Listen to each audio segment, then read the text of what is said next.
ধ্রুব চট করে রৌদ্রর ডান হাত নিজের দুহাতের মুঠোয় বন্দি করে নিল। বাচ্চাদের মতো আকুতি ভরা টলটলে চোখে রৌদ্রর দিকে তাকালো। প্লিজ ভাইয়া, এই কথা তুমি আরুদিকে বলো না। এমনিতে আরুদি খুব ইমোশনাল, আমার কথা শুনলে অল্পতেই ভেঙে পড়বে। আমি আরুদিকে কষ্ট দিতে পারবো না, প্লিজ আমার কথাটা তুমি রাখো। আচ্ছা ঠিক আছে, তবে তুই ভয় পাস না, আমি আরও বড় বড় সার্জনদের সাথে কথা বলবো, তোর কিছু হবে না, দেখিস তুই একদম ঠিক হয়ে যাবি। তুমি খুব ভালো করে জানো আমি ঠিক হব কি না, শুধু শুধু কেন নিজের মনে মিথ্যে আশার আলো জ্বালাচ্ছ।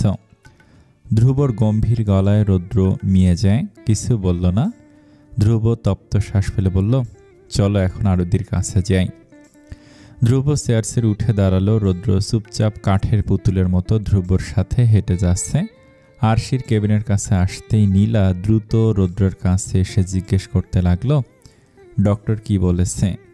নির্বাণও এসে পড়েছে হসপিটালে, সবাই একসাথে ঘিরে ধরেছে রৌদ্রকে। ডক্টর বলেছে তুলতুল আর আরু দুজনের লাইফ রিস্কে আছে। কথাগুলো যেন আরুর কান অবধি না পৌঁছায়, মাথায় রেখো সবাই। রৌদ্র গম্ভীর মুখে কথাগুলো বলেই দরজা ঠেলে ভিতরে চলে যায়।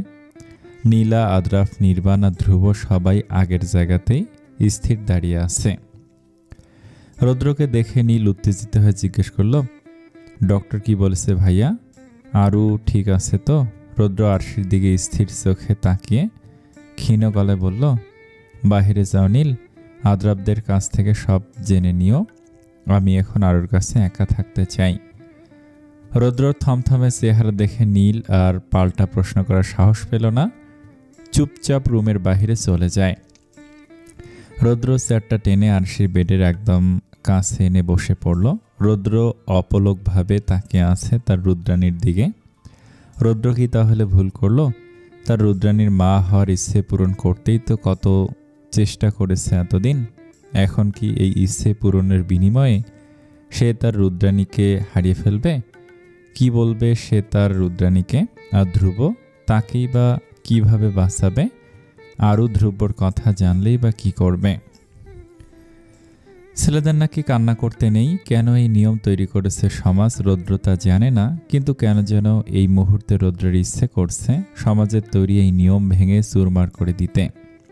হ্যাঁ তাই হলো, ভেঙে দিল সমাজের নিয়ম। ছেলেরাও কাঁদে, ছেলেরাও ভেঙে পড়ে, তারা একটা সময় পরিস্থিতির কাছে অসহায় হয়ে পড়ে। কাছের মানুষগুলোকে হারানোর ভয়ে বুকের ভেতর অসহ্য ব্যথা হচ্ছে, চোখ থেকে গড়িয়ে পড়ল কয়েক ফোঁটা তপ্ত অশ্রু জল। এই কান্নার কোনো শব্দ নেই, নিশ্চুপ কান্না। রৌদ্র তার কাঁপা কাঁপা হাতে আরশির ডান হাতটা চেপে ধরল, তার কম্পিত ওষ্ঠদয় আরশির হাতে আলতো ছুঁয়ে দিল। হাতের পর মাথা ঠেকিয়ে নিঃশব্দে চোখের জল ফেলছে। সবার সামনে নিজেকে শক্ত রাখতে পারলেও এখন পারছে না, কোনো মতেই নিজেকে সামলে নিতে পারছে না সে। একটু পর রৌদ্র বড় বড় শ্বাস নিয়ে কিছুটা কেঁপে উঠছে। আরশির জ্ঞান ফিরেছে, পিটপিট করে চোখ মেলে তাকিয়েছে, আশেপাশে নজর বুলিয়ে নিল। সব কিছু বুঝে উঠতে 2-1 মিনিট সময় লেগেছে। হঠাৎ করে আরশি আবিষ্কার করলো সে তার ডান হাত নাড়াতে পারছে না। মাথা খানিকটা উঁচু করে ডান দিকে ফিরে তাকালো। রৌদ্রর অগোছালো চুল দেখতে পাচ্ছে, পিঠ অস্বাভাবিকভাবে ওঠানামা করছে। আরশি রৌদ্রের মাথার বাম হাত রাখল। আরশি হাতের ছোঁয়া পেয়ে রৌদ্র ঝট করে মাথা তুলে তাকালো। আরশি ফ্যালফ্যাল করে তার দিকে চেয়ে আছে। রৌদ্র উত্তেজিত হয়ে চেয়ার ছেড়ে দাঁড়ালো। আরশির গালে কপালে হাত ছুঁয়ে দিয়ে অস্থিরতার সাথে বলতে লাগলো, আরু তুমি ঠিক আছে তো? এখনো কি মাথা ঘুরাচ্ছে? খারাপ লাগছে তোমার? কি হলো, চুপ করে আছো কেন? আমার কথার উত্তর দাও আরু, কিছু তো বলো। আরশি রৌদ্রের দিকে মিনিট খানেক সময় স্থির চোখে চেয়ে থাকলো। মুহূর্তে গাল ভর্তি হাসির রেখা টেনে নিয়ে বলল, ডাক্তারবাবু আপনি এত উত্তেজিত হয়ে পড়লে আপনার রোগীর কি হবে? রৌদ্র ভুরু কুঁচকালো, সরু চোখে আরশির দিকে চেয়ে একটা তপ্ত শ্বাস ফেলে। আবারও চেয়ারে বসে পড়ল রুদ্র। গম্ভীর গলায় আরশিকে বলল, আমার প্রশ্নের উত্তর না দিয়ে আপনি মজা করছেন মিসেস আরু? আরশি হাসি থামিয়ে গোমরা মুখে বলল, আপনি শুধু শুধু রেগে যাচ্ছেন কেন রোদ? কবে থেকে দুর্বলতা অনুভব করছেন আপনি? আরশির প্রশ্নের জবাবে পাল্টা প্রশ্ন করল রৌদ্র। আরশি ছোট করে উত্তর দিল, বেশি না, অল্প কিছুদিন ধরে। আমাকে আগে বলেননি কেন? রৌদ্র কড়া গলার প্রশ্নে আরশি কোনো প্রত্যুত্তর দিল না, চুপ করে আছে। অপরাধ বোধ কাজ করছে মনে। রৌদ্র তার গাম্ভীর্যপূর্ণ চাহনিতে আরশির দিকে চেয়ে বলল, এত বড় মেয়ে হয়েছেন, সরি মেয়ে বললে ভুল হবে, কিছুদিন পর তো মাই হতে চলেছেন, অথচ এখনো মিনিমাম কমন সেন্স বলতে কিছু নেই আপনার। এত বড় একটা মাথায়, আপনার মনে রাখা উচিত এখন আপনি একা নন, আপনার মাঝেই তুলতুল বেড়ে উঠছে। কিভাবে নিজেকে আর এই অনাগত বাচ্চাটাকে সুস্থ রাখা যায় তার খেয়াল রাখতে হবে, অথচ আপনি সবসময় বেপরোয়া ভাব নিয়ে থাকেন। প্রেগনেন্সির সময় অসুস্থতা, দুর্বলতা, মাথা ঘোরানো, এসব বিষয় সামান্য ব্যাপার মনে করে অবহেলা করলে কত বড় অঘটন ঘটতে পারে তার কোনো ধারণা আপনার মধ্যে আছে? আপনাকে কতবার বলেছি আপনার খারাপ লাগলে আপনি সাথে সাথে আমাকে বলবেন, কোনো কিছু দরকার হলে আমাকে জানাবেন, আমার সাথে শেয়ার করবেন সব কিছু। কিন্তু না, আপনি তো আমার কোনো কথাই রাখলেন না, নিজের মর্জি মতো চলে বেড়ান সব সময়। দেখলেন তো আপনার এমন বেখালির জন্য আজ কি হলো। ধ্রুব পাশে না থাকলে কি হতো? যেখানে সেখানে অজ্ঞান হয়ে পড়ে থাকতেন। তুলতুলের কি হতো ভেবেছেন? আরশি উঠে বসল, তীক্ষ্ণতার সাথে রৌদ্রর দিকে তাকিয়ে ক্লান্ত গলায় বলল, আর কত বকবেন রোদ, একটু থামুন এবার, আপনার গলাটাকে একটু বিশ্রাম দিন। বেচারা কথা বলতে বলতে হয়তো ক্লান্ত হয়ে পড়েছে। বেশি না, অল্প কিছুক্ষণের জন্য শান্ত হন, একটু পর না হয় আবার বকবেন। রৌদ্র একটা দীর্ঘশ্বাস ফেলে কেবিনের বাইরে যাওয়ার জন্য হাঁটা শুরু করলো। কেবিনের দরজা খোলার আগে আরশি আবেগী কণ্ঠে রৌদ্রকে ডাক দিল, রোদ। রোদ নির্লিপ্ত ভঙ্গিতে পেছন ফিরে আরশির দিকে তাকালো। আরশি তার মায়াবী চোখে রৌদ্রর দিকে চেয়ে আছে, যে চোখের মাঝে এক সমুদ্র ভালোবাসা বিদ্যমান। রোদ এই চোখ দুটোর দিকে তাকিয়ে রাগ করে থাকতে পারল না, বিস্ময়ের গলায় জিজ্ঞেস করলো, কিছু বলবে আরু? আরশি লাজুক হেসে মিহি কণ্ঠে বলল, ভালোবাসি রোদ। রৌদ্র অপলকভাবে আরশিকে দেখছে, সে কোনো মতেই এই মেয়েটাকে ছাড়া থাকতে পারবে না, একদিনও থাকা সম্ভব না এই মেয়েটাকে ছাড়া। আরশির লজ্জা, অস্থিরতা, মুচকি হাসি, এসব না দেখে থাকা তার পক্ষে মৃত্যুর সমান। এই মেয়েটা তার অর্ধাঙ্গিনী নয়, বরং সম্পূর্ণাঙ্গিনী। এই মেয়েটার মাঝেই তো তার প্রাণভ্রমর আটকে আছে। রৌদ্র আরশির দিকে চেয়ে হালকা হেসে কেবিন থেকে থমথমে পায়ে বেরিয়ে গেল। কেবিনের বাইরে দাঁড়িয়ে আছে কতগুলো বিষণ্ণ ভগ্ন হৃদয়ের মানুষ। কারো মুখে কোনো কথা নেই, আছে শুধু উদাসীনতা আর ভয়, খুব কাছের কাউকে হারিয়ে ফেলার ভয়।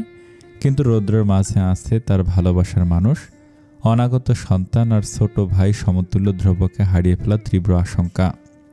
এই তিনটে মানুষের অনিশ্চিত জীবনের কষ্টের ভার নিয়ে সে কিভাবে থাকবে? রৌদ্র চুপচাপ গম্ভীর পায়ে রিসিপশনের দিকে চলে গেল। কেউ কিছু জিজ্ঞেস করেনি তাকে, হয়তো কিছু জিজ্ঞেস করার মতো ভাষা তাদের নেই, বাকরুদ্ধ হয়ে আছে সবাই।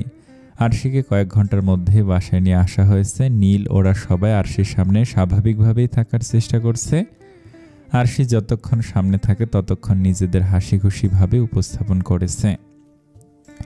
আরশি এখন নিজেদের ফ্ল্যাটের সোফায় বসে আছে। সামনে দাঁড়িয়ে আছে নীল আর আদ্রাফ, পাশে বসে আছে নীলা। রৌদ্র, নির্বাণ আর ধ্রুব এখানে নেই, তারা হয়তো খাবারের ব্যবস্থা করতে গেছে। আরশির বাবা মা কিছুক্ষণের মধ্যেই চলে আসবে। কিছুটা সময় পর নীরবতা ভেঙে আরশি অসহায় কণ্ঠে বলল, সরি রে, আমার জন্য তোদেরকে এত কষ্ট করতে হচ্ছে। তোদের নতুন বিয়ে হয়েছে আর তার মধ্যে আমি ঝামেলা পাকিয়ে ফেললাম। নীল রাগান্বিত দৃষ্টি নিক্ষেপ করলো আরশির দিকে, চোয়াল শক্ত করে কঠিন গলায় বলল, শোনাসু, সবসময় বেশি পাকনা পাকনা কথা বলবি না, বলে দিচ্ছি। আমরা কি কেউ বলেছি আমাদের কষ্ট হচ্ছে? আর আমাদের বিয়েতে ঝামেলা পাকিয়েছিস মানে কি? আমাদের বিয়ে হয়েছে একদিন বা দুদিনের জন্য না, সারা জীবন একসাথেই থাকবো। সেখানে একদিন একসাথে না সময় না কাটালে তেমন কোনো বড় ঝামেলা হচ্ছে বলে মনে হয় না। আগে তোর স্বাস্থ্যের খেয়াল রাখতে হবে। তো অসুস্থ হয়েছিস এটা দেখে নিশ্চয়ই পাষাণ্ড মানুষের মতো ঢ্যাং ঢ্যাং করে বউ নিয়ে ঘুরে বেড়াবো না। আর সে চুপসে গেল, গাল ফুলিয়ে মলিন কণ্ঠে বলল, আজ একটু অসুস্থ হয়েছি বলে তোরা সবাই একের পর এক এভাবে বকাবকি করে যাচ্ছিস আমাকে। কোথায় একটু সেবা করবি তা না, উল্টো লেকচার দিয়ে কান ঝালাপালা করে দিচ্ছিস। ও তাই নাকি, আয় তাহলে তোকে কোলে নিয়ে আদর করি। আদরাফ দাঁতে দাঁত চেপে কথাগুলো বলল। আরশি ভুরুকুসকে ক্ষীণ গলায় বলল, যত সব হারামির দল। নীলা আবার প্রচণ্ড রকম বিরক্ত হয়ে মুখ খুলল। এই তোরা চুপ কর তো, সবসময় কি তোদের ঝগড়া না করলে ভালো লাগে না নাকি? অসহ্যকর। সবাই চুপ হয়ে গেল, যে যার মতো চুপ করে দাঁড়িয়ে আছে আর বসে আছে।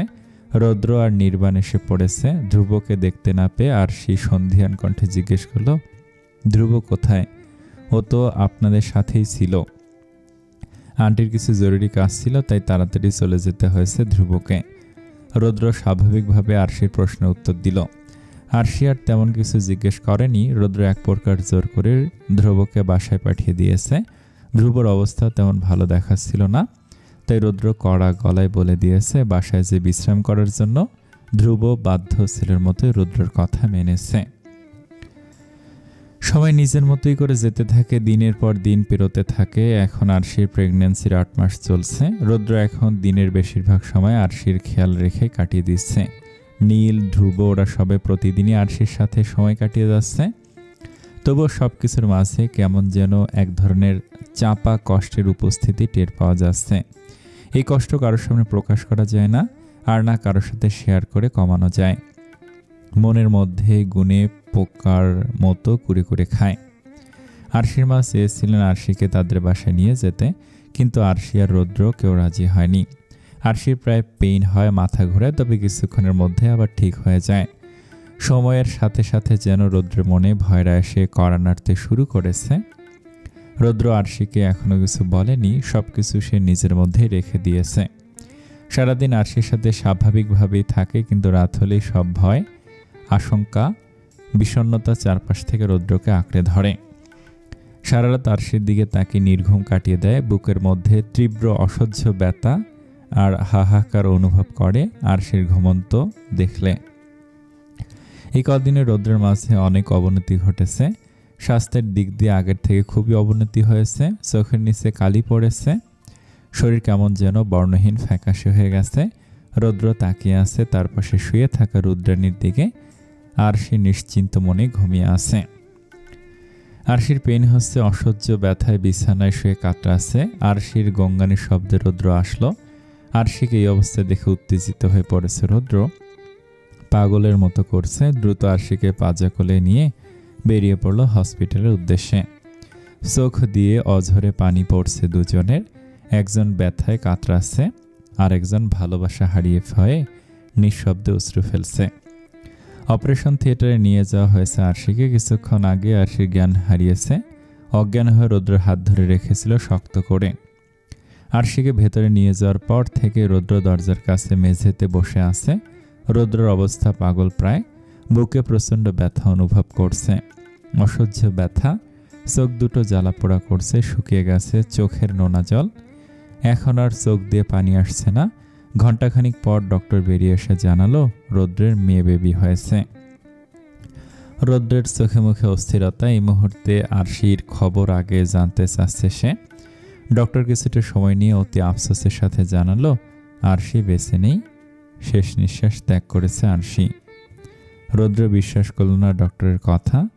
ভয়াবহ উত্তেজিত হয়ে ডক্টরকে ঢেলে ভেতরে চলে আসলো। আরশির সামনে এসে দাঁড়ালো। আরশি বলল, ভুল হবে, এটা তো আরশির লাশ, সাদা কাপড়ে মুখ ঢেকে রাখা লাশ। রৌদ্র স্তব্ধ হয়ে গেল। কাঁপা কাঁপা হাতে আরশির মুখ থেকে কাপড় সরিয়ে দিয়ে ফ্যাকাশে বর্ণের মুখ, চোখের কোণে শুকিয়ে আছে অশ্রুজল। আরশির মুখটা বড্ড মায়াবী লাগছে রৌদ্রের কাছে। মনে হচ্ছে এই বুঝি উঠে বলবে ভালোবাসি রোদ, আর সাথে সাথে লজ্জায় মাথা নিয়ে ফেলবে। তবে এমন কিছুই হলো না। আরশি চোখ দুটো বন্ধ করে শুয়ে আছে আগের মতো। রৌদ্র আরশির হাত ধরে কয়েকবার ডাক দিল, কিন্তু লাভ হলো না। চোখ দিয়ে পানি পড়ছে রৌদ্রর। মৃদুস্বরে আর্তনাদ করে কান্না করছে। রৌদ্র কান্নারত অবস্থায় আরশির শুকিয়ে যাওয়া মৃত ঠোঁটে নিজের ঠোঁট ছুঁয়ে দিল। শেষ ভালোবাসার ছোঁয়া দিয়ে দিল আরশির চিরল ঠোঁটে। বিশুদ্ধ অশ্রুজলগুলো রৌদ্রের গাল গড়িয়ে পড়ছে আরশির গালে।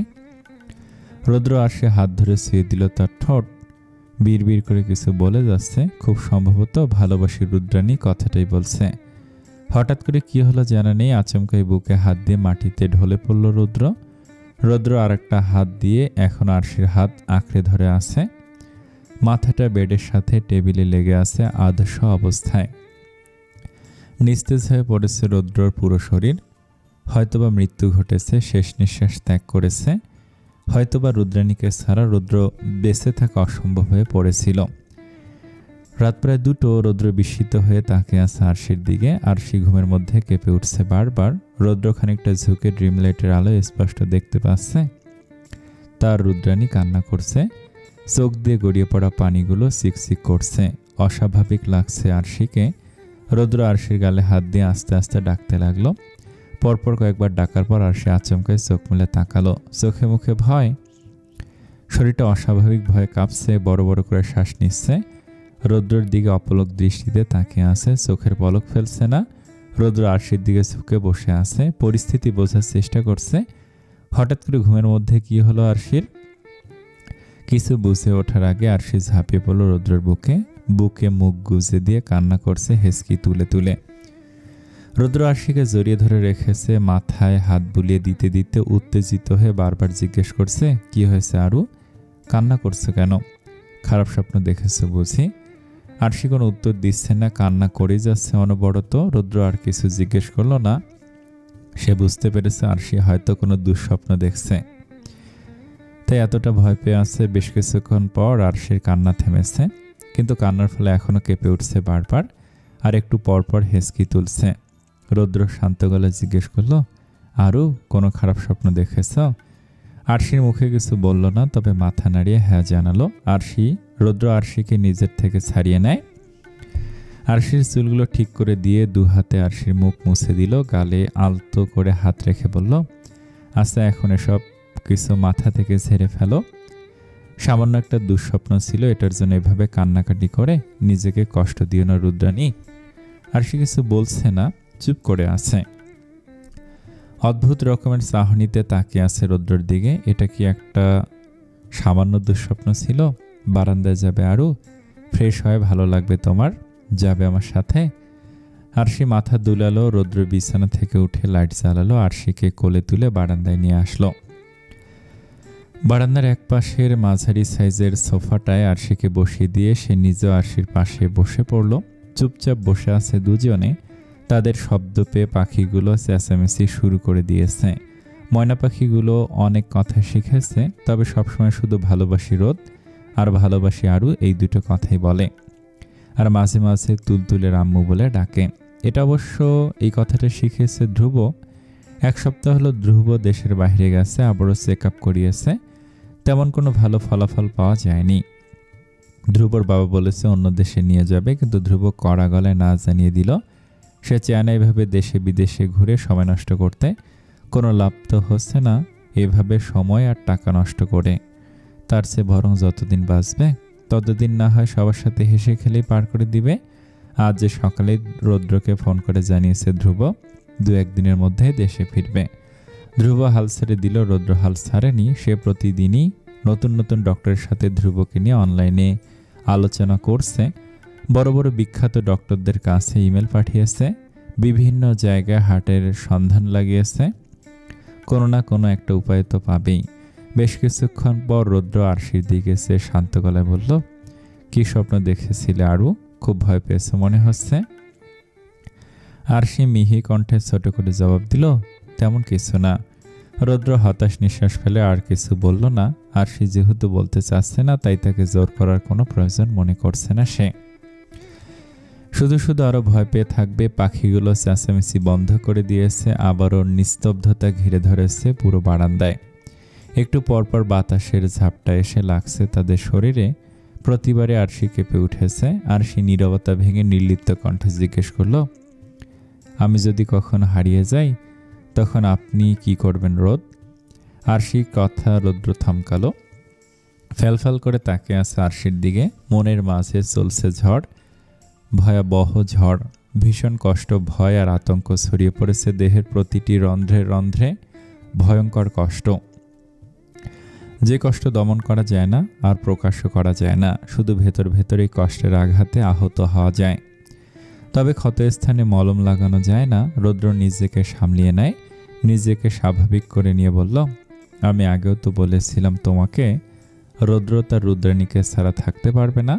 তোমার কিছু হলে তোমার এই হার্টের ডক্টর নিজে হার্ট অ্যাটাক করে মারা যাবে। কথাগুলো বলেই রৌদ্র মৃদু হাসল। আরশি রৌদ্রের হাসি মুখের দিকে চেয়ে আছে। রৌদ্রের কথায় তার বুকে মোচড় দিয়ে উঠেছে। চিনচিনে ব্যথা অনুভব করছে আরশি। চোখের সামনে ভাসছে তার দেখা দুঃস্বপ্নটা। সোফা সেরে উঠে দাঁড়ালো, গম্ভীর পায়ে রেলিংয়ের কাছে এসে রেলিং ধরে দাঁড়ালো। পাশের অন্ধকার বারান্দার দিকে এক ঝলক তাকে একটা দীর্ঘশ্বাস ফেলে।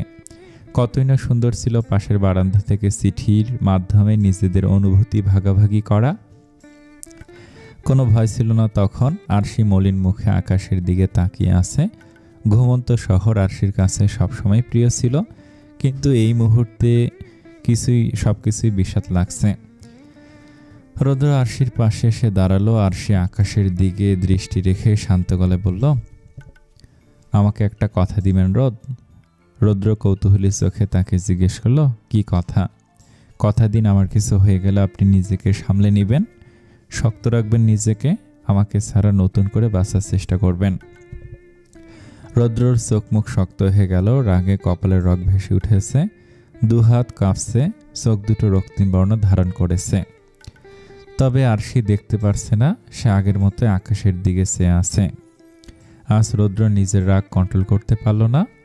আরশি দুবাহু শক্ত করে চেপে ধরে মুখোমুখি করে দাঁড় করালো আরশিকে। এতটাই শক্ত করে চেপে ধরেছে যে আরশি ব্যথায় কুকিয়ে উঠেছে। এই প্রথম রৌদ্র তার সাথে এমন ব্যবহার করছে, রাগ প্রকাশ করছে, আরশিকে ব্যথা দিচ্ছে। আরশির ঠোঁট প্রসারিত হয়ে এলো, এখন আর ব্যথা অনুভব করছে না, ভালো লাগা কাজ করছে রৌদ্রর রাগ দেখে। মৃত্যুর আগে অন্তত একবার হলো রৌদ্র তার ওপর নিজের রাগ প্রকাশ করেছে ভেবেই আরশির মুখে হাসি ফুটে উঠল। আরশির হাসি দেখে রৌদ্রের মাথায় ধপধপ করে রাগের শিখা জ্বলে উঠল।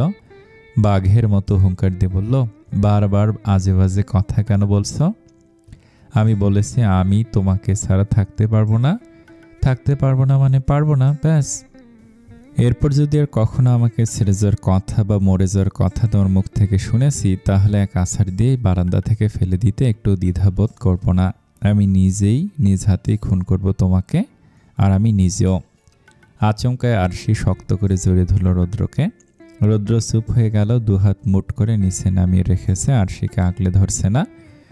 আরশির প্রতি প্রচণ্ড রকম রাগ কাজ করছে তার মধ্যে। ভালোবাসি রোদ, বড্ড বেশি ভালোবাসি আপনাকে। আমি কখনো আপনাকে ছেড়ে দিতে চাইনি, কিন্তু নিয়তি খুব নিষ্ঠুর রোদ। নিয়তি হয়তো চায় না আমরা একে অপরের পাশে থাকি। নিয়তি খুব নিষ্ঠুর রোদ। রৌদ্রর থমথমে গলায় জিজ্ঞেস করলো, কি বলতে চাচ্ছ তুমি? আরশি রৌদ্রকে জড়িয়ে ধরে রাখা অবস্থাতেই নির্লিপ্ত কণ্ঠে বলল, আর কত লুকিয়ে রাখবেন রোদ?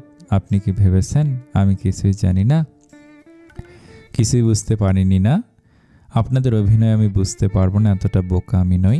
সারা রাত আমার দিকে সে নির্ঘুম কাটিয়ে দিচ্ছেন, আমার সামনে সবাই হাসছেন, তবে প্রাণহীন হাসি। সব কিছু আমি খেয়াল করেছি রোদ, কিন্তু কিছু বলিনি। আমি তো অনেক আগে থেকেই জানতাম। আমার প্রেগন্যান্সির রিপোর্ট দেওয়ার সময় ডক্টর আমাকে জানিয়ে দিয়েছিলেন আমার প্রেগন্যান্সির সিচুয়েশন খুবই ক্রিটিক্যাল, রিস্ক থাকবে। তুলতুল আর আমার দুজনের জীবনে অনিশ্চিত, যদিও বা চান্স খুব কম, তবে ভাগ্য ভালো থাকলে আমরা দুজনে সুস্থ থাকতে পারি। ডক্টর বলেছিলেন আমি চাইলে অ্যাবর্শন করাতে পারি, কিন্তু আমি রাজি হইনি। কিভাবে আমি এই নিষ্ঠুরতম কাজ করতাম রোদ? আমাদের কত কষ্টের ফল এই তুলতুল, আমাদের ভালোবাসার চিহ্ন, আমাদের জীবনে অপ্রত্যাশিত একটা চমৎকার গিফট। আমি কিভাবে পারতাম তুলতুলকে মেরে ফেলতে? তাই রিস্ক নিয়ে নিলাম, যদি অপ্রত্যাশিতভাবে আবারও ভালো কিছু পেয়ে যাই সেই লোভে। রৌদ্র আরশিকে দূরে সরিয়ে দিল, কঠিন গলা বলল, সব কিছু জেনেও কেন এমন করলে? আরও একটা বাচ্চায় কি তোমার কাছে সব ছিল? আমার কথা কি একবারও ভাবনি? তোমার কিছু হলে আমার কি হবে সে চিন্তা করনি কখনো? এই অনাগত বাচ্চাটার মায়ায় জড়িয়ে যাওয়ার পর তাকে হারিয়ে ফেললে কি হবে ভেবে দেখনি? কিছুই কি চিন্তা করনি তুমি? আরশি চুপ করে আছে। রৌদ্র আরশির বাহু ধরে ঝাঁকে প্রশ্ন করে বলল, আমার প্রশ্নের উত্তর দিচ্ছ না কেন? আরশি খানিকটা কেঁপে উঠল, ভয় জানানো কণ্ঠে বলল, ভেবেছি রোদ, প্রথম থেকেই ভেবে যাচ্ছি, কিন্তু তুলতুলের কথা বলার পর আপনার মুখে যেই খুশিটুকু দেখেছি সেই খুশিটা আমি কেড়ে নিতে চাইনি আপনার কাছ থেকে। রৌদ্র আরশিকে ছেড়ে দিল, হতাশ হয়ে ক্লান্ত গলায় বলল, আমি বাচ্চা চাইনি আরু, আমি তোমার ইচ্ছে পূরণ করতে চেয়েছিলাম, তোমাকে হাসি খুশি দেখতে চেয়েছিলাম, তোমার সাথে সারা জীবন বাঁচতে চেয়েছিলাম আলু, ভালোবাসতে চেয়েছিলাম তোমাকে। যদি জানতাম তোমার ইচ্ছে পূরণের জন্য তোমাকে হারিয়ে ফেলতে হবে, তাহলে কখনোই এই অভিশপ্ত ইচ্ছে পূরণ করতে চাইতাম না। আরশি ভড়কে উঠল, শক্ত গলায় বলল, অভিশপ্ত কেন হবে রোদ? আপনি কি বলছেন এসব? তুলতুল আমাদের সব। আমি জানি আপনিও তুলতুলকে ভালোবাসেন, তাহলে কেন এসব আজে বাজে কথা বলছেন? আল্লাহর ওপর ভরসা রাখুন, সব ঠিক হয়ে যাবে। উনি যা করবেন আমাদের সকলের ভালোর জন্যই করবেন। তুলতুল আমাদের বড্ড লাগ, আমি জানি ও কখনো আমাদের জীবনে বিষাদ হয়ে আনবে না। তুলতুল আমাদের ছোট্ট পরিবারে ভালোবাসার সৃষ্টি হয়ে আসবে, খুশির জোয়ার বয়ে আনবে। আর মাত্র তো কিছুদিন, তারপরেই তুলতুল আমাদের মাঝে চলে আসবে তার ছোট ছোট হাত পা নিয়ে। আরশি শেষের কথাগুলো খুব আবেগী হয়ে বলল। রৌদ্র আরশির দিকে নির্লিপ্ত ভঙ্গিতে তাকিয়ে আছে। আরশি চুপ হতেই রৌদ্র আরশিকে জড়িয়ে ধরল, অবুঝ অসহায় বাচ্চাদের মতো করে কান্না জুড়ে দিয়েছে। রৌদ্রের কান্নার থেকে কেঁপে উঠছে আরশির বুক। আরশি নিজেকে সামলিয়ে নিয়েছে, এখন তাকে শক্ত থাকতে হবে, ভেঙে পড়লে চলবে না। রৌদ্রকে সামলাতে হবে তার। আরশি রৌদ্র পিঠে হাত বুলিয়ে দিয়েছে। রৌদ্র জড়ানো কণ্ঠে বলল, আমি তোমাদের সবাইকে সুস্থ চাই আরু, আমি নিজের চোখের সামনে তোমাদের কাউকে হারিয়ে যেতে দেখতে পারবো না। আমি তোমাকে চাই, আমি তোমাকে সারা জীবন আমার পাশে চাই আরু, তুলতুলকেও চাই আমাদের ছোট্ট সংসারে। ধ্রুব। রৌদ্র থেমে গেল। ধ্রুবর কথা আরশিকে বলার মতো সাহস তার নাই। একসাথে এত কষ্টের বোঝা সে আরশিকে দিতে চায় না। রৌদ্র নিজেকে স্বাভাবিক করে নেয়, সোজা হয়ে দাঁড়িয়ে চোখের পানি মুছে হালকা হেসে বলল, রুমে চলো আরু, সকাল হয়ে যাচ্ছে, তোমার ঘুমাতে হবে, না হলে শরীর খারাপ করবে। রৌদ্র আরশির হাত ধরে ধীরে ধীরে রুমে নিয়ে আসলো। আরশি আর কোনো কথা বাড়ায়নি। দুজনেই পাশাপাশি শুয়ে আছে, তবে কারো চোখে ঘুম নেই। আরশির প্রেগন্যান্সির 8 মাস শেষ হয়ে 9 মাস চলছে। দিন যাচ্ছে দ্রুত, তার সাথে ভয়ের পরিমাণও বৃদ্ধি পাচ্ছে। তবে সেটাকেও প্রকাশ করছে না, প্রকাশ করছে ভালোবাসা, তীব্র গাঢ় ভালোবাসা। যখন একে অপরকে হুট করে ভালোবাসি বলা, এখন রৌদ্র আর আরশি অভ্যাস হয়ে গেছে। প্রতি রাতে বারান্দায় বসে চন্দ্রবিলাস করা আর চাঁদ না উঠলে অন্ধকার বিলাস করা তাদের নিয়ম হয়ে উঠেছে। যতটা পারছে ভালোবাসা দিয়ে দিনগুলো রঙিন করে তুলছে। আজ সকাল থেকে আরশির মনটা ছটফট করছে, কিছু খারাপ হতে চলেছে এই ভয়ে সকাল থেকে পায়চারি করে যাচ্ছে। রৌদ্র রান্নাঘরে আরশির জন্য রান্না করছে। হঠাৎই বারান্দা থেকে কিছু একটার বিকট শব্দ আসলো।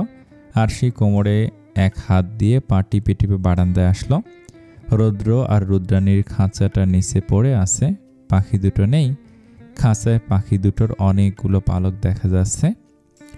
সামনের বড় গাছটাতে একটা চিল বসে আছে। আর সে দ্রুত পায়ে খাঁচাটা এসে ধরতে চিলটা উড়ে গেল। রুদ্র রুদ্রাণী নামক পাখি দুটোকে দেখতে পেল না, পুরো বারান্দায় খুঁজে পাচ্ছে না। ময়না পাখিগুলো পাখা ঝাপটিয়ে চেঁচামেচি করছে, তাদের সঙ্গে হারিয়ে ফেলার তীব্র কষ্ট প্রকাশ করছে চেঁচিয়ে চেঁচিয়ে। রুম থেকে আসা বিকট শব্দে রৌদ্র হন্তদন্ত হয়ে রুমে ছুটে আসলো। অস্থির হয়ে পুরো রুমে চোখ বুলিয়েও আরশিকে দেখতে পেল না। হঠাৎই বারান্দা থেকে চাপা কান্নার আওয়াজ রৌদ্রর কানে ভেসে আসলো। সাথে সাথে মনের মধ্যে ভয় জেঁকে বসলো। মাথার মধ্যে শুধু একটাই প্রশ্ন ঘুরছে, তার রুদ্রাণীর কিছু হয়নি তো? রুদ্র ভয়ে দ্রুত বারান্দার দিকে ছুটল। বারান্দায় এসে রুদ্র থমকে দাঁড়ালো, কৌতূহলী চোখে আরশির দিকে তাকিয়ে আছে। আরশি মেঝেতে বসে আছে, ঠিক সামনেই রৌদ্র রুদ্রাণী নামক পাখি দুটোর খাঁচাটা পড়ে আছে। পাখিগুলো খাঁচায় নেই। রৌদ্র আর বুঝতে বাকি রইল না আরশির কান্নার কারণ কি হতে পারে। রৌদ্র ধীর পায়ে আরশির কাছে এসে বসে পড়ল। আরশির কাঁধে হাত রেখে শান্ত গলায় বলল, মন খারাপ করো না আরু, যা যাওয়ার তা চলে গেছে, সেটা নিয়ে এখন কান্নার কাটি করে নিজেকে আর তুলতুলকে কষ্ট দিও না। তুমি কষ্ট পেলে আমাদের তুলতুলেরও কষ্ট পাবে, ভুলে যেও না। রৌদ্র নানাভাবে আরশিকে সান্ত্বনা দিয়ে কান্না থামানোর চেষ্টা করছে। তার নিজেরও বড্ড কষ্ট হচ্ছে, তবে প্রকাশ করছে না। পাখিগুলো তার খুব প্রিয় ছিল, অনেক স্মৃতি জড়িয়ে আছে এই পাখিগুলোর সাথে। পাখিগুলোর কিচিরমিচির শব্দ তার কাছে গানের মতো মনে হতো। রৌদ্র আরশির অগোচরে একটা দীর্ঘ নিঃশ্বাস ফেলে। আরশির কান্না থেমেছে, তবু মন খারাপ করে রেখেছে। রৌদ্র আর তেমন কিছু বলল না। খাঁচাটা বারান্দার একপাশে রেখে আরশিকে নিয়ে রুমে চলে আসে। সারাদিন আরশি মলিন মুখে ছিল, চোখের সামনে শুধু পাখিগুলো ভেসে উঠছে আর কানে বাজছে পাখির কিচিরমিচির ডাক। পাখিগুলো ছাড়া কেমন যেন সবকিছু ফাঁকা ফাঁকা লাগছে। বিকেলের শেষ সময় চারপাশে অন্ধকার হয়ে আসছে। পশ্চিম আকাশে ক্লান্ত সূর্যের রক্তিম আভা। ক্লান্ত কাকগুলো বেসুরে গলায় ডাকছে। কাকের ডাকগুলোতে ক্লান্তি আর হতাশা। রাস্তায় দেখা যাচ্ছে ক্লান্ত মানুষ। সারাদিনের পরিশ্রমে সবাই যেন বড্ড ক্লান্ত হয়ে পড়েছে। আর সে বেশ কিছুক্ষণ ধরে বারান্দায় দাঁড়িয়ে আছে। রৌদ্র ঘুমাচ্ছে। সারা রাত নির্ঘুম কাটানোর ফলে এই অসময়ে ঘুম হচ্ছে। রুম থেকে রৌদ্রের ফোনের রিংটোন বেজে উঠল। রৌদ্রের ঘুম ভেঙে যাওয়ার আশঙ্কায় আরশি দ্রুত রুমে চলে আসলো, কিন্তু রৌদ্রকে রুমে দেখতে পাচ্ছে না। ওয়াশরুম থেকে পানির শব্দ আসছে। হয়তো ঘুম থেকে উঠে ফ্রেশ হতে গেছে। আরশি বিছানা থেকে রৌদ্রের ফোনটা হাতে তুলে নিল। স্ক্রিনের ওপর ধ্রুবর আম্মুর নাম্বার স্পষ্ট দেখতে পারছে। আরশি হাসি মুখে ফোন রিসিভ করলো। কিছু বলার আগেই উপাস থেকে ধ্রুবর মা কান্নারত অবস্থায় জড়িয়ে যাওয়া কণ্ঠে বলল, হঠাৎ করে ধ্রুবর বুকে ব্যথা প্রচণ্ড বেড়ে গেছে। রৌদ্র খুব অসুস্থ হয়েছে পড়েছে। আমার ধ্রুবটা ছটফট করছে বুক ব্যথা নিয়ে, শ্বাস নিতে পারছে না ও। এখন হসপিটালে নিয়ে যাচ্ছি বাবা। রৌদ্র তুই একটু আসবি হসপিটালে? আমি কিছু বুঝতে পারছি না, কি করব। আমার খুব ভয় করছে রে, আমার ধ্রুব বাঁচবে তো? রুদ্র। পাশ থেকে ধ্রুবর গঙ্গানির শব্দ শোনা যাচ্ছে। ধ্রুবর মা ফোন না কেটেই ছেলে নিয়ে ব্যস্ত হয়ে পড়ল। আরশি কোনো কথা বলছে না, ফোন কানে নিয়ে মূর্তির মতো দাঁড়িয়ে আছে। ধ্রুবর মার আহাজারি শুনতে পাচ্ছে। বাহ বা, বহু কষ্ট হচ্ছে তোর, তাই না? আর একটু অপেক্ষা করি তো, হসপিটালের কাছে এসে পড়েছি। তুই ভয় পাস না ধ্রুব, তোর কিছু হবে না, তোর মা তোকে কিছু হতে দিবে না। রৌদ্র রুমে এসে আরশিকে এভাবে দাঁড়িয়ে থাকতে দেখে ভুরু কুঁচকে ফেলে। মিহি কণ্ঠে পরপর দুবার ডাক দিয়ে কোনো সারা শব্দ পেল না। আরশি আগের মতোই ফোন হাতে নিয়ে দাঁড়িয়ে আছে। রৌদ্র কৌতূহল নিয়ে আরশির কান থেকে ফোন ছিনিয়ে নেয়। স্ক্রিনে ধ্রুবর মার নাম্বার দেখে তৎক্ষণাৎ নিজের কানের কাছে ফোন ধরল। শুনতে পেল ধ্রুবর আর্তনাদ আর তার মার আহাজারি। ধ্রুবর বুকে মোচড় দিয়ে উঠল। আরশি আগের মতোই দাঁড়িয়ে আছে। চোখ দুটো ঝাপসা হয়ে এসেছে তার, শরীর কাঁপছে। রৌদ্র আরশিকে ঝাঁকিয়ে বলল, আরও আমাদের এখনই যেতে হবে, সময় নেই, তাড়াতাড়ি চলো। আরশি কিছু বলল না। রৌদ্র আরশির হাত ধরে নিয়ে যাচ্ছে আর আরশি নির্বাকের মতো রৌদ্রের সাথে সাথে যাচ্ছে। 15 মিনিটের মধ্যে হাসপাতালে এসে পৌঁছালো। আরশি পুরো রাস্তা কোনো কথা বলেনি। হসপিটালে ধ্রুবর কেবিনের কাছে আসতে ধ্রুবর মাকে দেখতে পেল। চেয়ারে বসে মুখে শাড়ির আঁচল দিয়ে ডুকরে ডুকরে কেঁদে যাচ্ছে। রৌদ্রকে দেখতে অস্থিরতার সাথে রৌদ্রের কাছে আসলো। রৌদ্র 2 হাত ধরে উত্তেজিত হয়ে বলল, রৌদ্র তুই আমার ছেলেকে বাঁচাও, ওর অনেক কষ্ট হচ্ছে, কিছু কর তুই, যে করে হোক আমার ধ্রুবকে বাঁচা, আমি তোর কাছে হাত জোর করে বলছি। রৌদ্র দ্রুত ধ্রুবর মার হাত ধরে ফেলে। ওনাকে জড়িয়ে ধরে অপ্রস্তুত হয়ে বলল, এসব কি করছো আন্টি? শান্ত হও তুমি প্লিজ, আমি দেখছি কি করা যায়, তুমি শান্ত হয়ে বসো এখানে। রৌদ্র ধ্রুবর মাকে বসিয়ে দিয়ে আরশির কাছে আসলো। আরশি নির্লিপ্ততার সাথে তাকিয়ে দেখছে সবকিছু। এই মুহূর্তে আরশির ভাবাবেগ বোঝার ক্ষমতা কারণেই নির্বাকের মতো দাঁড়িয়ে আছে। রৌদ্র আরশির মাথায় হাত বুলিয়ে শান্ত গলায় বলল, নিজের খেয়াল রেখো আর আন্টিকে একটু ভরসা দিও, আমি এখন যাচ্ছি ডক্টরদের সাথে কথা বলতে, কান্নাকাটি করবে না একদম, ঠিক আছে? আরশি মাথা নাড়িয়ে সম্মতি জানালো। রৌদ্র দ্রুত পায়ে চলে গেল ডক্টরদের কাছে। আরশি কেবিনের দরজার কাছের জায়গাটা দিয়ে ধ্রুবর দিকে এক ঝলক তাকালো। ঘুমিয়ে আছে ধ্রুব, হয়তো ঘুমের ইঞ্জেকশন দিয়েছে। হালকা নীল রঙের হসপিটালের ড্রেস পরানো, মুখে অক্সিজেন মাস্ক লাগিয়ে আছে, হাতে বুকে আরও অনেক কিছু লাগিয়ে রেখেছে যেগুলোর নাম আরশি জানে না। আরশি আর ঝাপসা হয়ে আসা চোখ দুটো ফিরিয়ে নিল ধ্রুব থেকে। ধীরে ধীরে এসে ধ্রুবর মার কাছে এসে বসলো। কি বলে সান্ত্বনা দিবে তাকে, কিভাবে সান্ত্বনা দিতে হয় আরশির জানা নেই। উফ মা, থামবে তুমি? আমার এসব কান্নাকাটি একদমই পছন্দ না।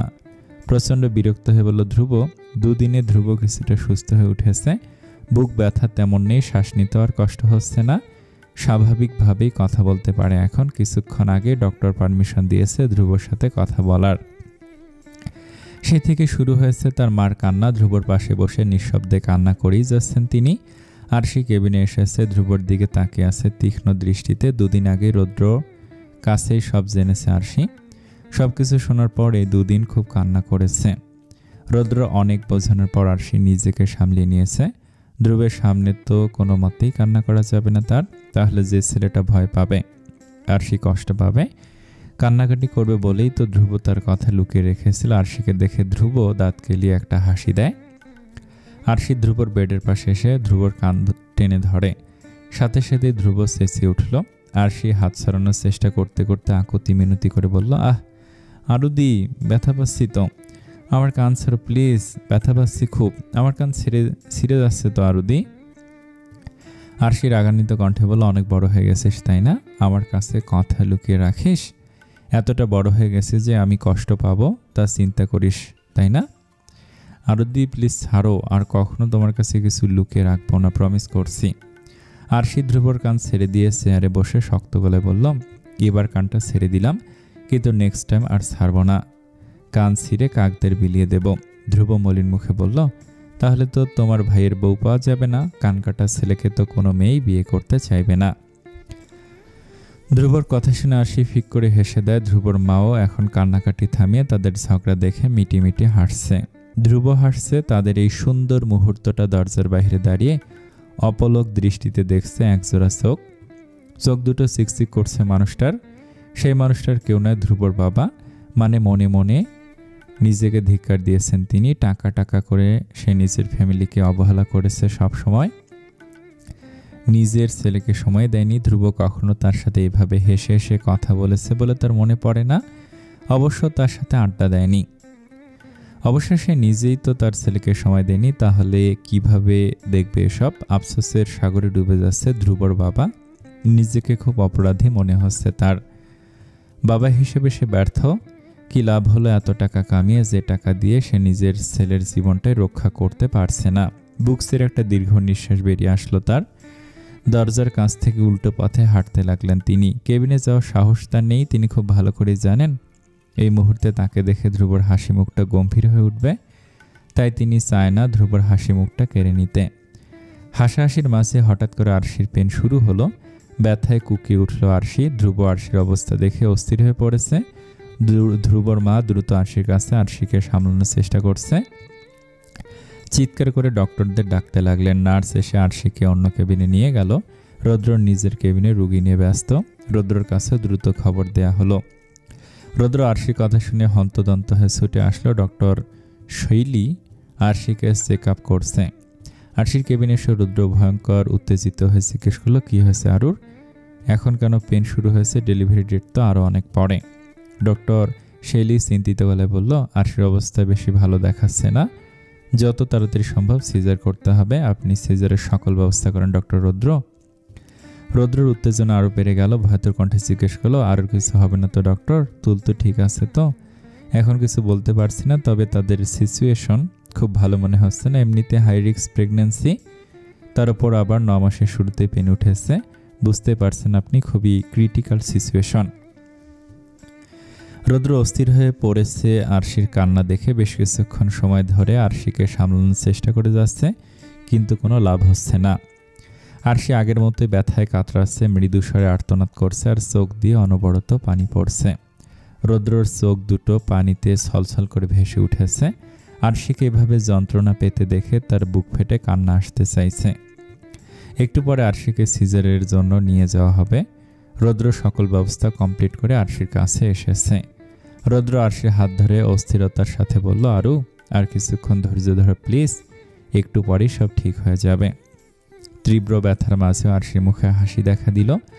রৌদ্রর হাত শক্ত করে ধরে অস্পষ্টতার সাথে আদো আদো করে বলল, একটা কথা রাখবেন রৌদ্র আরশির হাত তার দু হাতের মুঠোয় নিয়ে আশ্বাস দিয়ে বলল, তোমার কোনো কথা তো আমি কখনো ফিরিয়ে দেইনি আরু। আরশি বড় বড় করে কয়েকবার শ্বাস টেনে নিল। নিম্নস্বরে জড়ালো কণ্ঠে বলল, রোদ আর একবার ভালোবাসি বলবেন আমাকে? কথাটা বলার সাথে সাথে আরশির চোখ থেকে কয়েক ফোঁটা গরম অশ্রুজল গড়িয়ে পড়ল। রৌদ্র থমথমে চেহারায় আরশির দিকে চেয়ে আছে। প্রচণ্ড ভয় করছে তার। আরশিকে হারিয়ে ফেলার ভয়, তাদের ভালোবাসার সন্তান তুলতুলকে হারিয়ে ফেলার ভয়। এভাবে কি শেষ হয়ে যাবে সবকিছু, নাকি নতুন করে শুরু? এই রুদ্র রুদ্রাণী শহরে কি নতুন করে সূর্যের আলো দেখা দিবে? অনিশ্চয়তার মাঝে ঝুলে আছে তাদের ভালোবাসার সংসার। রুদ্র আরশির মাথায় হাত বুলিয়ে দিতে দিতে বলল, শুধু একবার না, আরও 1000 বার বলবো, সারা জীবন বলে যাব আমি তোমাকে ভালোবাসি রুদ্রাণী। আরশির মুখে তৃপ্তির হাসি জড়ানো কণ্ঠে বলল, আমিও আপনাকে খুব ভালোবাসি রোদ। একটা অনুরোধ থাকবেন, আমার কিছু হয়ে গেলেও আপনি নিজেকে সামলিয়ে নেবেন। আমার অনুরোধ রাখার জন্য হলেও নিজের জীবন নতুন করে শুরু। রুদ্র আরশিকে থামিয়ে দেয়। আরশির গালে হাত রেখে উৎকণ্ঠিত হয়ে বলল, কিছু হবে না তোমার, আমি তোমাকে কিছু হতে দেব না আরু। রুদ্র আরশির কপালে গভীরভাবে ভালোবাসার পরশ এঁকে দেয়। আরশির কাঁপা কাঁপা ঠোঁট আলতো করে নিজের ঠোঁট ছুঁয়ে দেয়। আরশিকে ছেড়ে দিয়ে রুদ্র কেবিনের বাইরে এসে আবার ডক্টরদের ডাকতে লাগলো। নার্সরা আসলো, সব কিছু রেডি হয়ে গেছে। এখনই আরশিকে ওটিতে নিয়ে যাওয়া হবে। আরশিকে ওটিতে ঢুকানো হবে, কিন্তু আরশি রুদ্রর হাত শক্ত করে ধরে রেখেছে। ডক্টররা তাড়া দিচ্ছে, কিন্তু আরশি রুদ্রর হাত ছাড়ছে না। চোখের সামনে বারবার সেই দুঃস্বপ্নটা ভেসে উঠছে, চোখ দিয়ে অঝরে পানি পড়ছে, পুরো মুখ চোখের পানিতে ভিজে আছে, চোখের পাপড়িগুলো একটা আরেকটার সাথে লেগে আছে। আরশি ইশারায় রুদ্রকে কাছে আসতে বলল। রুদ্র আরশির একদম কাছে তার মুখ নিয়ে গেল। আরশি নিজের মাথাটা হালকা উঁচু করে রুদ্রর কানের কাছে মুখ নিয়ে মৃদু স্বরে বলল, তোমাকে ভালোবাসি রোদ। আরশি ছেড়ে দিল রুদ্রর হাত। আরশিকে ওটিতে নিয়ে দরজা বন্ধ করে দিল। রুদ্র আগের জায়গাতে স্থির দাঁড়িয়ে আছে। আরশি তাকে এইরকম পরিস্থিতিতে প্রথমবার তুমি সম্বোধন করে বলবে, সেটা রুদ্র কখনো কল্পনা করেনি। স্তব্ধ হয়ে দাঁড়িয়ে আছে সে। বুকে তীব্র যন্ত্রণা হচ্ছে তার, অসহ্য ব্যথা, হাহাকার। কান্না করতে চাইলেও কান্না আসছে না। চুপচাপ দরজার পাশে মেঝেতে বসে পড়ল। দু হাঁটুতে হাত রেখে মাথাটা হালকা নিচু করে রেখেছে। মিনিট 5 সময় পেরোতেই নীল, আদ্রাব, কাশফিয়া, নীলা আর নির্বাণ আসলো।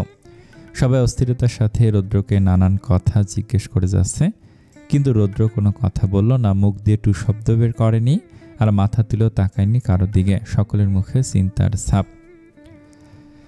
কাশফিয়া চেয়ারে বসে আছে, তার পাশে নীলা সাদাবকে কোলে নিয়ে বসে আছে। নীল আর আদ্রাব অস্থিরতার সাথে পায়চারি করছে।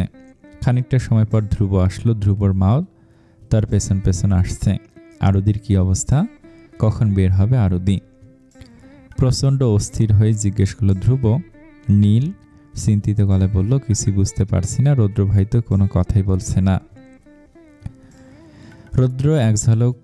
ধ্রুব এক ঝলক রুদ্রের দিকে তাকালো, একটা দীর্ঘ নিঃশ্বাস ফেলে চুপচাপ চেয়ারে বসে পড়ল। অপেক্ষা করছে সবাই।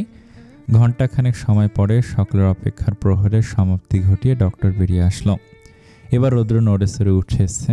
নির্লিপ্ত ভঙ্গিতে ডক্টরের সামনে দাঁড়িয়ে শান্ত গলায় জিজ্ঞেস করলো, আমার আরু কেমন আছে? ডক্টর হাসি মুখে বলল, আপনার মেয়ে হয়েছে ডক্টর রুদ্র। রুদ্র আবারও শান্ত গলায় জিজ্ঞেস করলো, আমার আরু কেমন আছে ডক্টর?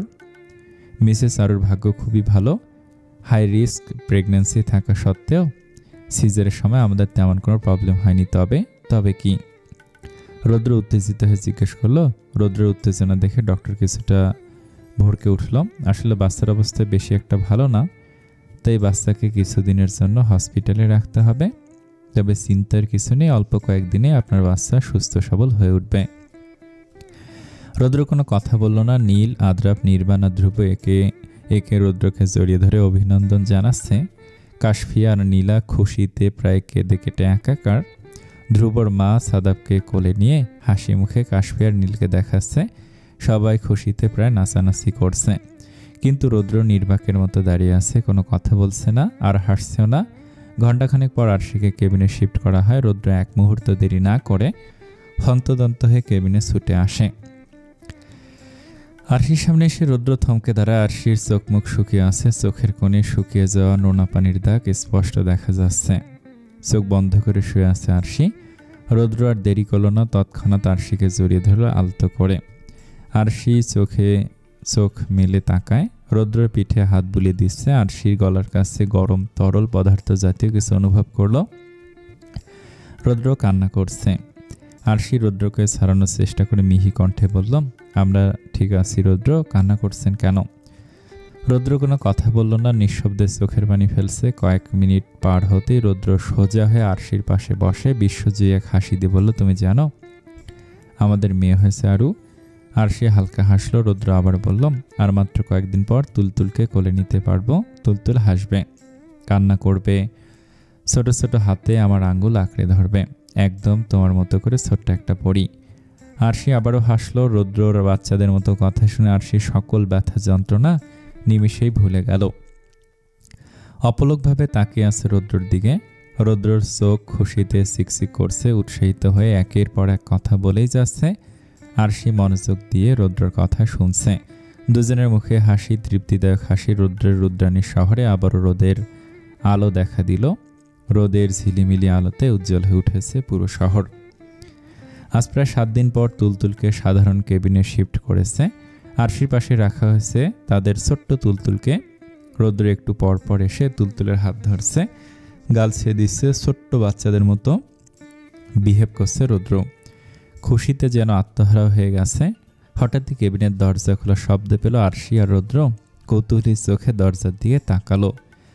নীল, নির্বাণ, নীলা, কাশফি, আদ্রাব দাঁড়িয়ে আছে দল বেঁধে। হঠাৎই তাদের পেছন থেকে ধ্রুব বড় একটা কালো রঙের বোর্ড নিয়ে বেরিয়ে আসলো। বোর্ডের মধ্যে বড় বড় করে হলুদ রঙের লেখা, you R my sunflower, ধ্রুবর Tultuli পাখি। লেখাগুলোর পাশে অনেকগুলো সূর্যমুখী ফুলের ছবি। রৌদ্রের কোলে তুলতুলার পাশে দাঁড়িয়ে আছে আরশি, তাদের পেছনে দাঁড়িয়ে আছে আরশির হারামির দল। কাশফিয়ার কোলে সাদাব তার বড় বড় চোখ দিয়ে ড্যাব ড্যাব করে তাকিয়ে আছে। সবাই এখানে দাঁড়িয়ে থেকে বিরক্ত হলেও সাদাবের মধ্যে কোনো পরিবর্তন নেই।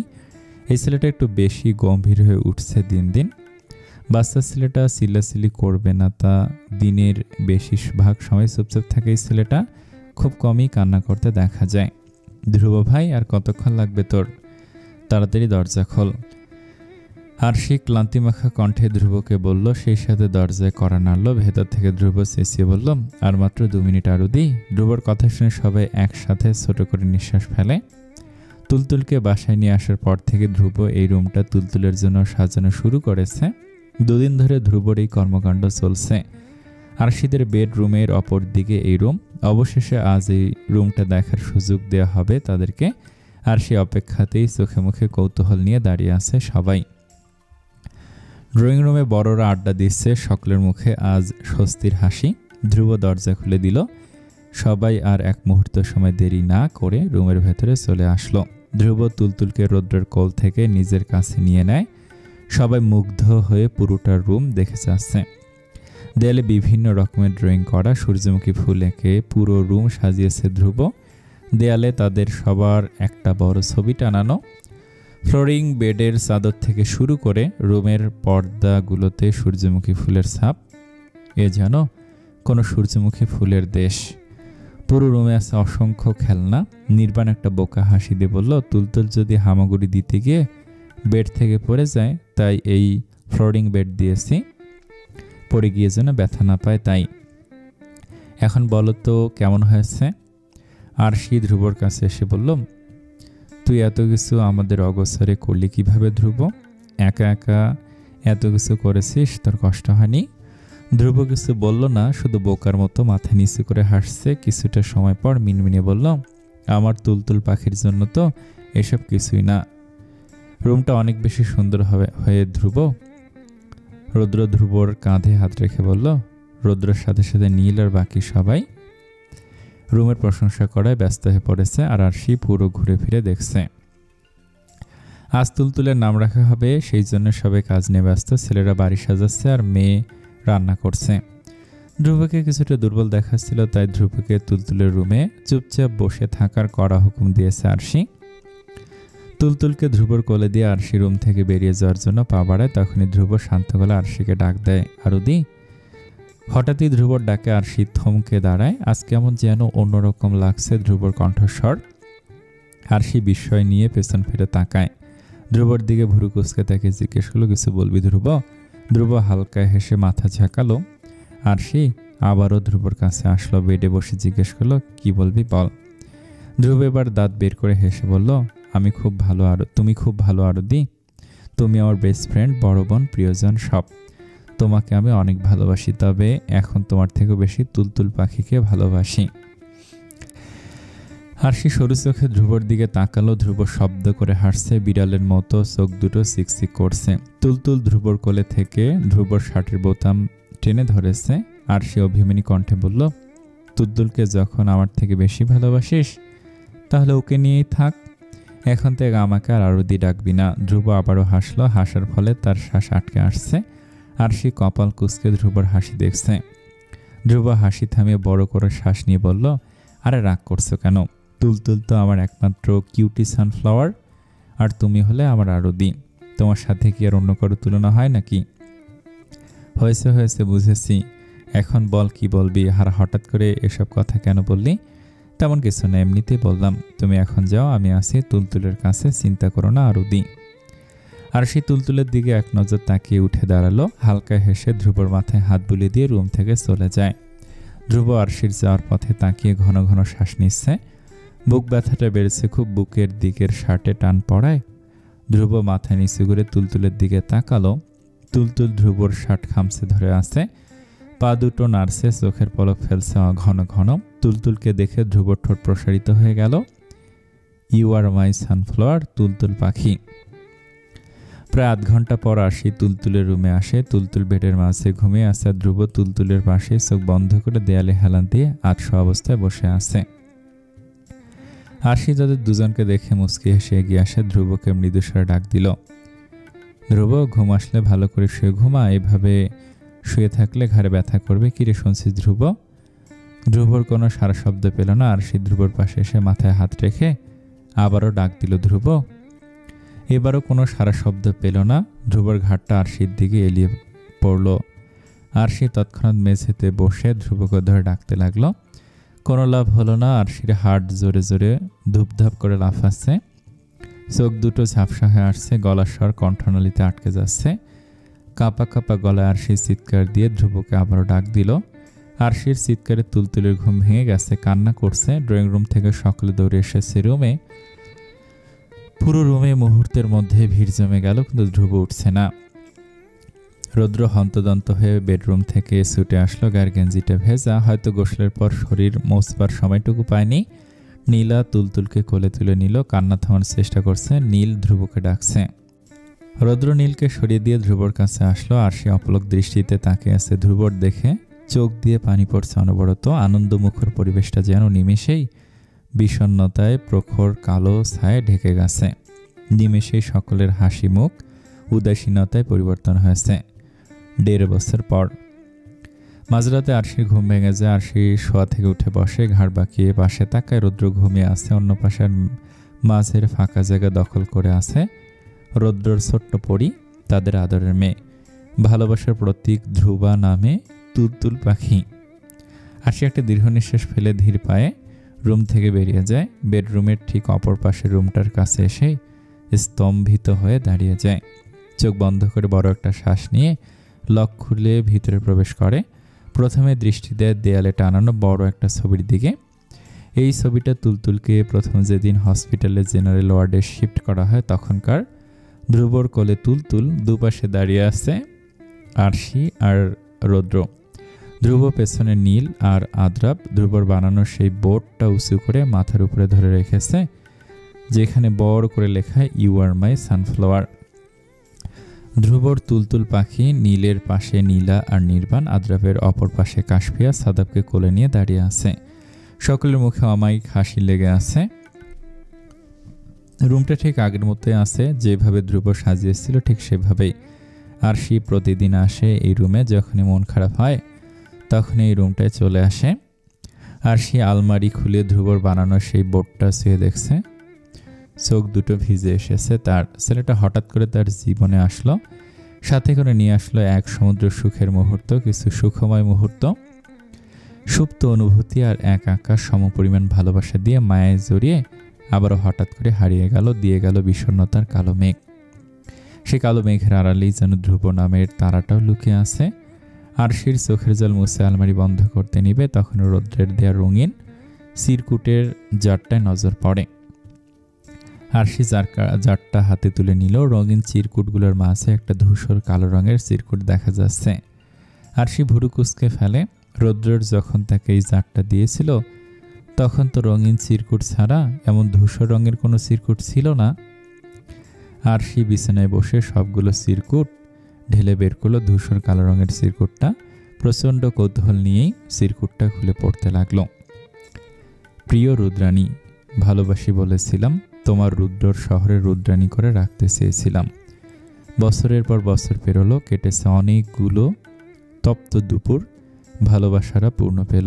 রুদ্রের শহরে রুদ্রাণীর আগমন ঘটল। পাশের বারান্দায় চিঠি ছুঁড়ে ফেলার পাট শুকে গেল। হাতে হাত রেখে পায়ে পা মিলিয়ে পাশাপাশি চলার যাত্রা শুরু হলো জীবনের নতুন এক ভালোবাসার অধ্যায়। পাল্টে গেল অনেক কিছু, থেকে গেল তোমার লাজুকতায়, রয়ে গেল অস্বস্তিতে হাত কষলিয়ে লাল করে ফেলার অভ্যাস আগের মতোই। ভালোবাসাগুলো দৃঢ় হলো, মনের মাঝে প্রগাঢ় অভিলাষ হানা দিল। তখন অনুভব করলাম তোমার মনের হাহাকার। আহ, কিসে তীব্র হাহাকার! মাতৃত্বের স্বাদ পাওয়ার তীব্র আকাঙ্ক্ষা। ঘুরে গেল বছর, কেটে গেল দুঃখ। অবশেষে ভালোবাসার কাছে ব্যর্থরাও হার মেনে নিল। কষ্টের মাঝে খুশির জোয়ার বয়ে গেল। নতুন অস্তিত্বের আগমন ঘটিয়ে তোমার ঠোঁটের কোণে তৃপ্তিদায়ক হাসির রেখা দেখা দিল। মনে ছিল কত সুখ আর কত স্বপ্ন। আচমকায় হঠাৎ কালবৈশাখী ঝড় এলো। এলোমেলো হলো সব, লণ্ডভণ্ড হয়ে গেল সকল স্বপ্ন, তছনছ করে দিল সকল আকাঙ্ক্ষা। তুমি ছিলে অজানায়, আর আমি ছিলাম ভীষণ ভয়ে। এই প্রথম বুঝি তোমাকে হারিয়ে ফেলার ভয়ে জড়সড় হয়ে বসে রইলাম। তোমার ইচ্ছে পূরণের বিনিময়ে তোমাকেই বিলিয়ে দিতে হলো। অপূর্ণ থেকে গেল একসাথে বুড়ো হওয়ার ইচ্ছে। তোমার দাঁতবিহীন হাসি, কুঁচকে যাওয়া মুখ দেখার লোভ সামলাতে বেগ পেতে হলো। একসাথে বাঁচতে যাওয়ার ইচ্ছে নিমেষে চূর্ণ বিচূর্ণ হয়ে মিলিয়ে গেল আকাশে। ভালোবাসি বলেছিলাম, একসাথে বাঁচতে চেয়েছিলাম। একসঙ্গে বাঁচতে পারবো না তো তাতে কি? হাত ধরে পাশাপাশি মরতে পারার নতুন ইচ্ছে তো মনে পুষতেই পারি। এপারে নয় ওপারে তো এক হতেই পারি। রঙিন চিরকুটের জারটা আগের মতোই থাকবে। ভালোবাসাটাও দৃঢ় হবে, থাকবে না শুধু দুটি প্রাণ। থমকে যাবে চিঠির আদান প্রদান। উড়ে যাবে রৌদ্র আর রুদ্রাণী নামক পাখি দুটো। কষ্টের মাঝেও থাকে আত্মতৃপ্তি, বিষণ্ণতার মাঝেও থাকে তীব্র ভালোবাসা। কিছু গল্প অপূর্ণ হয়েও যেন পায় পূর্ণতা। বেঁচে থাকবে আমাদের ভালোবাসা। মৃত্যু আমৃত্যু এই রৌদ্র রুদ্রাণীর উত্তপ্ত শহরে। ইতি তোমার রুদ্র। চিরকুটটা পড়ে আরশির গাল চোখ থেকে কয়েক ফোঁটা অশ্রুজল গড়িয়ে পড়ল। বিদ্যুৎ ঝলকের মতো মনে পড়ে গেল 1.5 বছর আগের সেই ভয়ঙ্কর দুঃস্বপ্ন। হয়তো রৌদ্র তার আগেই এই চিঠিটা লিখেছে। মনের মধ্যে ইচ্ছে পুষেছিল একসাথে হাতে হাত রেখে শেষ নিঃশ্বাস ত্যাগ করার। আরশি কি তাহলে রৌদ্রের মনে সেই ইচ্ছেটাও স্বপ্নের মাঝে দেখেছে? আরও তুমি এখানে ধ্রুবকে আগের মতোই ভালোবাসো, তাই না? আর যাই হোক, প্রতি রাতে এই রুমে আসা কখনো মিস হয় না তোমার। রৌদ্র ঘুম জড়ানো কণ্ঠে চোখ কসলাতে কসলাতে কথাটা বলল। আরশি কোনো কথা না বলে রৌদ্রের কাছে এসে রৌদ্রকে জড়িয়ে ধরল। রৌদ্র খানিকটা হতভম্ব হয়ে গেছে। অস্থিরতার সাথে জিজ্ঞেস করলো, কি হয়েছে আরও? হঠাৎ করে জড়িয়ে ধরলে কেন? আরশি কিছু না বলেই হাত উঁচু করে রৌদ্রর চিঠির দিকে দিল। আরশি এখনও রৌদ্রকে জড়িয়ে ধরে রেখেছে। রৌদ্র চিঠি হাতে নিয়ে একটা স্বস্তির নিঃশ্বাস ফেলে। বারান্দায় পাশাপাশি দাঁড়িয়ে আছে আরশি আর রৌদ্র। চারদিকে অন্ধকার। রাস্তার সোডিয়ামের আলোয় আফসা আফসা দেখা যাচ্ছে রৌদ্র আর তার রুদ্রাণীকে। দুজন চুপচাপ রেলিংয়ের ওপর হাত রেখে দাঁড়িয়ে আছে। দুজনের দৃষ্টি নির্জন রাস্তায় স্থির। শীতল হাওয়া বইছে, গা কাটা দিয়ে উঠছে মাঝরাতের এই হিমশীতল বাতাসে। চলতি সময় থমকে দাঁড়ায়। জেগে জেগে স্বপ্ন দেখি হায়, তোমার এই হাত ধরতে চাই ফাগুন হাওয়ায়। কি মায়ার কোন সে নেশায় বারে বার মন ছুঁতে চায়। চেনা মুখ ঘুরপাক খায় চোখের পাতায়। আমি বারবার বহুবার তোমাকে চাই, আমি বারবার হাজারবার তোমাকে চাই। তুমি আমি আর নীরবতা, শুনতে কি পাও এই মনের কথা? ভোর আধারেও তোমায় দেখি, তুমি কবিতা আমি কবি। আজকাল মন ডুবে যায় অনুভবে, তুমি ভাষতাই। এই আমি না চিনি তোমায়, চেনা আয়নায়। আমি বারবার বহুবার তোমাকে চাই, আমি বারবার বহুবার তোমাকে চাই। রৌদ্র আরশির দিকে অপলক দৃষ্টিতে তাকে পুরো গানটা গাইল। আরশির মনে পড়ে গেল রৌদ্রর কণ্ঠে প্রথম গান শোনার দিন। বিয়ের 3 দিন আগেই পুরনো ব্রিজের ওপর দাঁড়িয়ে ঠিক এই গানটাই গিয়েছিল রৌদ্র। ভালোবাসার কথা বলেছিল। পুরনো স্মৃতি মনে পড়তে আরশি লজ্জায় মাথা নিয়ে ফেলল, হাত কসলানো শুরু করে দিয়েছে। রৌদ্র আরশির অবস্থা দেখে মুচকি হাসলো। আরশিকে আলতো করে জড়িয়ে ধরে বলল, মৃত্যু আমৃত্যু, আমি শুধু তোমাকে চাই। তোমার ব্যর্থতা, মন খারাপ সবকিছু চাই। তোমার চোখের অশ্রু জল, তোমার ঠোঁটের কোণে লেগে থাকা হাসি দুটোই চাই। তোমার লজ্জা, অস্বস্তি, রাগ সবকিছু চাই। শুধু তোমার ঘৃণা নয়, ভালোবাসাটাই চাই। আরশি চমকে উঠল। রৌদ্রের দিকে সে থমথমে গলায় জিজ্ঞেস করল, আপনার এখন এই কথা মনে আছে রৌদ্র? তোমায় নিয়ে প্রতিটি মুহূর্তেই আমার মনে আছে রুদ্রাণী। এই রৌদ্র যে তার রুদ্রাণীকে প্রচণ্ড ভালোবাসে। রৌদ্র আরশির মাথায় চুমু দিয়ে আর একটু শক্ত করে জড়িয়ে ধরল। তখনই খাঁচার ময়না পাখিগুলো চেঁচিয়ে বলে উঠল, ভালোবাসি রোদ, ভালোবাসি রুদ্রাণী, অসভ্য ডাক্তার। পাখিগুলো লাস্টের কথা শুনে আরশি রৌদ্র একসাথে ফিক করে হেসে দিল। তারা আর কিছুক্ষণ বারান্দা থেকে চলে আসলো ধ্রুবার কাছে। তুলতুলের নাম ধ্রুবা রেখেছে আরশি। হয়তো তুলতুলের মাঝে আরশি তার ছোট্ট ভাই ধ্রুবকে খুঁজে পায় অথবা পেয়ে যায়। আজ আবার আরশির ফ্রেন্ড সার্কেল একসাথে হয়েছে। এই কয়েক বছরে বদলে গেছে অনেক কিছু। নীলের ছেলে হয়েছে 2 মাস হলো, নাম রেখেছে নিহাল। নীলা 2 দিন আগে জেনেছে সে প্রেগনেন্ট। আর সেই খুশিতে আজ নির্বাণদের বাসায় ছোট্ট একটা অনুষ্ঠানের আয়োজন করা হয়েছে। আরশির ফ্রেন্ড সার্কেল রৌদ্র আর আরশির বাবা মা আর ধ্রুবর আম্মু এসেছে এখানে। আরশিরা সবাই ছাদে দাঁড়িয়ে আছে। তখনই সাদাব তুলতুলকে দেখে আদো আদো গলায় অস্পষ্টভাবে বলল, আমার পরি পাখি এসেছে, আমার পরি পাখি। সাদাব কথাগুলো বলে তুলতুলের গাল ধরে আস্তে করে টান দিল। নির্বাণ চোখ ছোট ছোট করে বলল, এটা আবার কেমন নাম পরি পাখি? আরশি হেসে দিয়ে বলল, রৌদ্র তুলতুলকে পরি বলে ডাকে আর আমি ডাকি তুলতুল পাখি। সাদাব বাবা সেইগুলো শুনে নাম দিয়েছে পরি পাখি। নির্বাণ ভাবুকতার সাথে বলল, ও এখন বুঝেছি।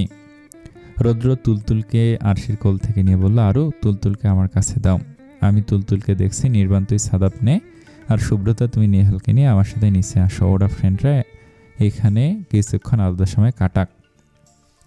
রৌদ্র আরশির দিকে তাকে একটা মুচকি হাসি দিয়ে ছাদ থেকে চলে যায়। এনজয় ইয়োর টাইম, পাশের বারান্দা। কথাটা বলে নির্বাণ আর শুভ্রতাও বাচ্চাগুলোকে নিয়ে নিচে চলে যায়। এটা রৌদ্রর সব সময়ের কাজ। যখনই আরশির ফ্রেন্ড সার্কেল সবাই একসাথে থাকে তখনই তাদেরকে আলাদা কিছুটা সময় করে দেয়, যেন তারা নিজেদের মতো মন খুলে আড্ডা দিতে পারে। নীল আরশির চুল টেনে দিয়ে বলল, দেখেছি আদ্রা, এই পেতনির জামাই মানে আমাদের দুলাভাই কত বুদ্ধিমান, সবকিছুই কত সুন্দরভাবে ম্যানেজ করে। আরশি নীলের পিঠে সজোরে একটা থাপ্পড় দিয়ে বলল, আমি পেতনি হলে তুই কি রাক্ষস হারামি? নীল পিঠে হাত দিয়ে মৃদু আর্তনাদ করে উঠল। আদরাফ, কাশফিয়া আর নীলা হাসিতে প্রায় গড়াগড়ি খাচ্ছে। কাশফিয়া হাসতে হাসতে বলল, তোরা দুজন মনে হয় বুড়ো হয়ে গেল, মানুষ হবি না, তখন দেখা যাবে তোরা হাতে লাঠি নিয়ে কাঁপতে কাঁপতে মারামারি করছিস। কাশফিয়ার কথায় সবাই একসাথে ঝঙ্কার দিয়ে হেসে উঠল। বছরের পর বছর পাল্টেছে, ঋতু পরিবর্তন হয়েছে, সময়ের আবর্তনে বদলে গেছে অনেক কিছু। সবার আলাদা আলাদা নতুন জীবন সংসার শুরু হয়েছে, তবুও যেন তাদের ভালোবাসার বন্ধুত্ব আগের মতো অটুট রয়েছে। এটাই হয়তো তাদের নিঃস্বার্থ বন্ধুত্ব। সমাপ্ত।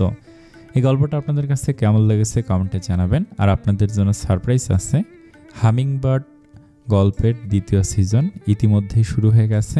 আপনারা ওই ভিডিওটা অবশ্যই দেখবেন এবং হামিংবার্ড গল্পটা আপনারা সবাই জানেন অনেক সুন্দর একটা গল্প। কমেন্টে লিখবেন কেমন হয়েছে এই গল্পটা। ধন্যবাদ সকলে, আসসালামু আলাইকুম।